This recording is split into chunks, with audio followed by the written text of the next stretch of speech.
Hello, everybody. Scott G, life coach here, and we return. This is more about the pacing of dating and the good that can come with understanding how to pace dating properly.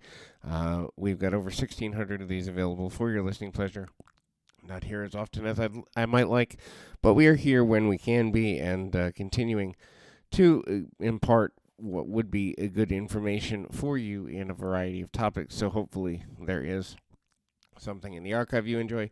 Like, subscribe, all that good stuff. But so kind of looking at dating realities is the first thing is control your pacing. Understand that if you have a long time or desire to be with someone for a long time, then you don't need to be in an immediate committed relationship with them instantaneously. And a lot of times people do this because they think that they have lost time from previous relationships and they get into the habit of trying to be involved with somebody before the natural maturity of the relationship is something they've considered. And what I mean by maturity is generally just because someone is showing interest doesn't mean they're ready for the type of relationship you want and or that you are ready for the type of relationship that they want. And so navigating through asking powerful questions when getting into relationships without placing expectations on the other person to understand what it is that you're looking from them, and also communicating clearly and concisely about what your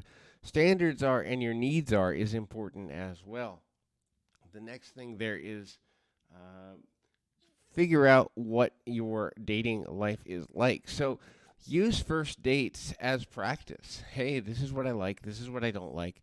This is what I need. This is what makes me feel good. This is what makes me feel supported. This is what makes me feel secure.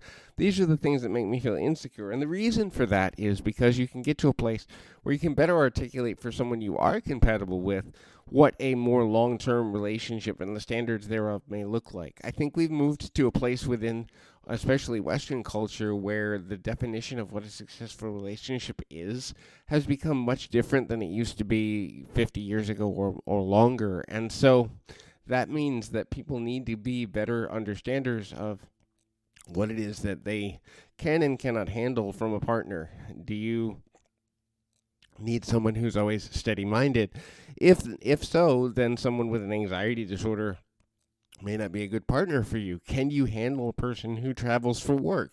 If so, then you can, deal with someone who may be in a sales-related job or an entertainment-related job. If you need someone who's home every day, though, eliminating those types of people from your relationship portfolio might be worth your while, because, again, when we put pressure on another person to change who they are for our benefit, ultimately resentment is born out of that eventually, and that usually happens not necessarily because either party is dishonest or unkind, but because the pressure is there.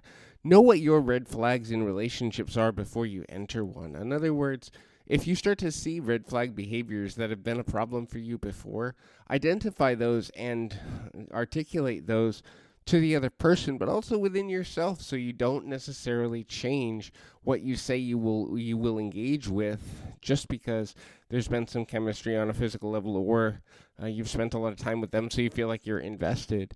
Again, people often show us who they think they want us to be, or who they think we want them to be, not necessarily who they are. People will tell us what they think we want to hear, but show us who they are through the consistency or lack thereof of their behavior. So identifying what it is that you consider a red flag behavior prior to becoming emotionally attached to the other person is super important and valuable, and something that if you do it, you're going to save yourself a whole lot of anxiety, of frustration, of doubt, of fear. And also, life is short, but it's also longer than we think. So if we've put, let's say, a year into a person, but they're not good for us, but we could find someone who we could put 20 years into, if we just gave ourselves 6 months to heal, many times that is a better option than trying to robo-date through multiple people on a consistent basis just because we're lonely or we think we're behind where our friends or where our family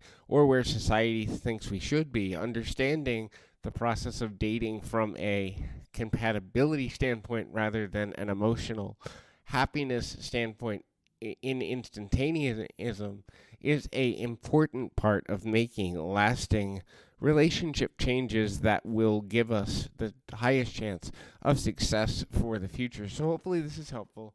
I encourage you to keep your feet on the ground, your mind in the moment. Until next time, everybody.